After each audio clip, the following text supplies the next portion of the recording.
पाकिस्तान ने भारत के दरियाई चुनाव पर डैम बनाने की मंजूरी पर तफसीलात तलब कर ली हैं। तर्जुमान दफ्तर खारिजा का कहना है कि डैम मनसूबे से मुतल्लिक अभी तक कोई इन्फॉर्मेशन शेयर नहीं की गई। भारत का कोई भी एक तरफा इकदाम सिंतास मुआहदे की हैसियत तब्दील नहीं कर सकता।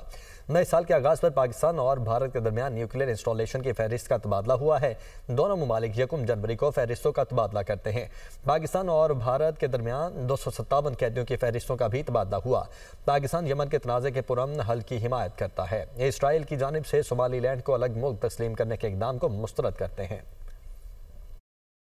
In plans to construct Dulhasti State 2 hydroelectric project on the Chenab River.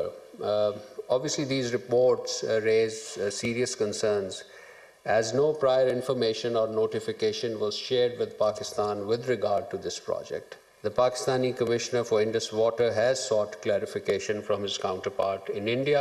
Under the Indus Water Treaty, India cannot misuse its restricted allowance for unilaterally building any hydroelectric projects on the western rivers. Reaffirmed Pakistan's full support for sovereignty of Somalia and condemned any action aimed at undermining it.